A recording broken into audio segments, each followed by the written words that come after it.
Andrew Urquhart with you on the program today.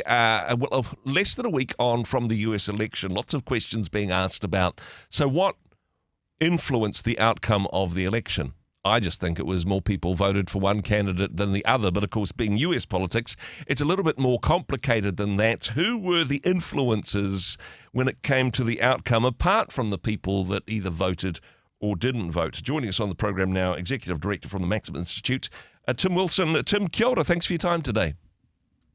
Morning, Andrew. How are you doing? Doing very well indeed. It was all eyes on the US election results, or was it actually? You and I were at an event over the weekend, and I was surprised to hear that. I was watching the coverage from the US, but not a lot of people, not as many people in the US was watching the coverage. In terms of terrestrial, traditional broadcasting, it wasn't covered as closely. Yeah. And look, the numbers are in now, and the actual viewership through the Nielsen TV ratings, that's free-to-air terrestrial TV, the actual totals were down by 1/4 on 2020. Wow! So that's it.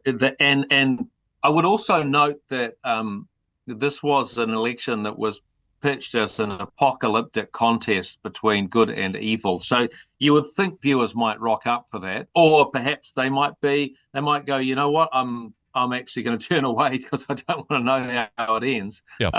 But that's another thing. The other fact that was fascinating to me too was the number of households who tuned in was actually the lowest number since 1960. Wow. By Nielsen ratings, which is, look, we know that free-to-air broadcast TV is in trouble. We see it here in our own country, but in America, these are pretty significant numbers.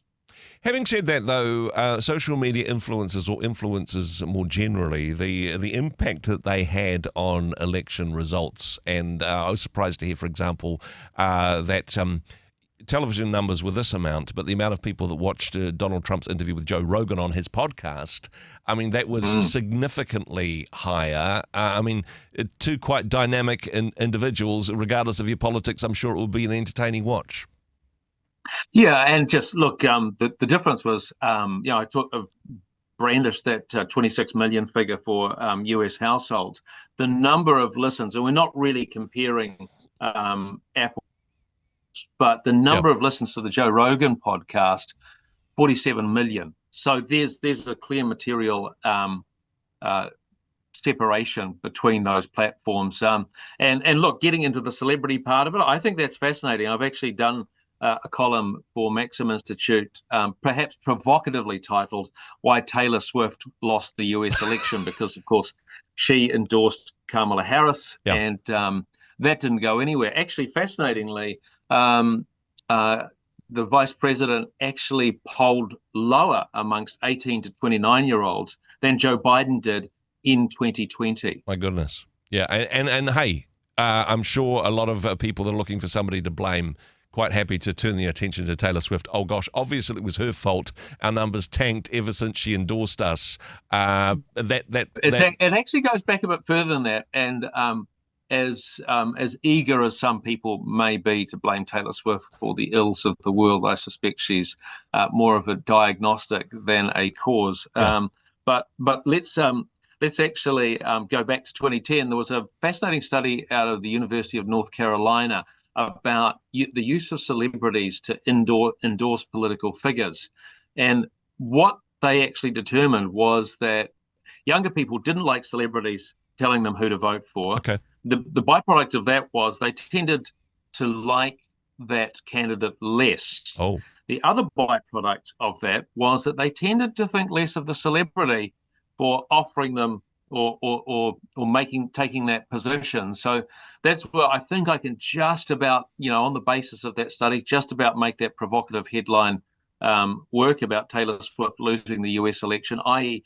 it won't benefit her standing as a celebrity. Let's put it that way. I'm not blaming her for blowing the whole show. Now, Having said that, I mean, she is a significant figure. A lot of people go to her concerts. A lot of people buy her music. I'm not sure she's target demographic. I'm not sure how many Swifties were old enough to vote in the US election, although there's some middle-aged people in denial, or perhaps it's their dirty secret about being Taylor Swift fans quietly. I think this is the time where you start to sob a little bit, Andrew, and make your confession.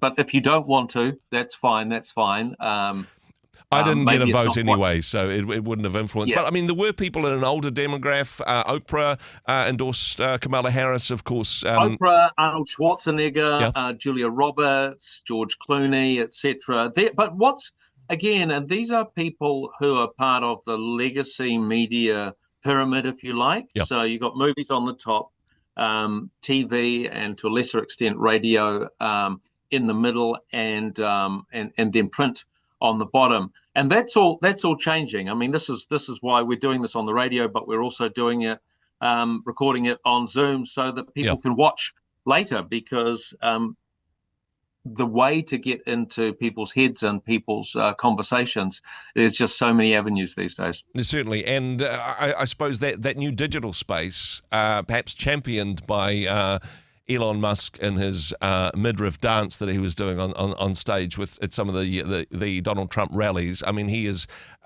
possibly going to get a significant position within the Trump administration, but it is Joe Rogan's, Elon Musk. It is people that are part of this new digital medium that have more influence than the traditional types of celebrities, perhaps.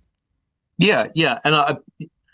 And I think, again, it's not necessarily the personalities. And one thing I'll just note here too is that Donald Trump's a celebrity. Yeah. But he's in a different stance, I think, to other celebrities. He's saying, vote for me. He's not saying I endorse X. Yes. So interesting. Yeah. And I think this is not. Sorry, just got to jump in with the wordplay. I think it was X that endorsed Donald Trump, not Donald Trump endorsing X. I see what you just did there, and I applaud you. But yeah, it's not necessarily about a particular kind of celebrity, but it's about the platform, and the platforms are changing. It is now, we are living in a world of digital communications now, and that's just the way it is. Yeah, and hey, this is the brave new world. I suppose we get to wait and see what happens between now and January next year, as what a brave new world under President-elect Trump, also former President Trump, looks like. Probably going to involve Elon Musk, and probably not a lot of Taylor Swift, I imagine. I don't think she's a contender for the Trump administration for 2025. What do you think? I think we'll just have to get Joe Rogan to be performing. You took the words right out of my mouth. I guess that'll be the substitute act. Yeah, exactly. Hey, Tim, appreciate your comments. Now, this is a fascinating article going to be published on the Maxim website a little bit later in the week, maxim.org.nz. Love what you do. Thanks for joining us. Thank you, Andrew. Ka kite. Hey, thanks very much for joining us in the Rhema studio. Thanks very much for watching the interview. It's kind of nice to have an audience, actually. And if you did like what you watched, then do give us a like, do give us the thumbs up. And if you'd like to see more interviews like that one, or perhaps even better, subscribe and those interviews will come straight to you. Don't forget to turn on your notifications, and we'll see you in the next one. Cheers.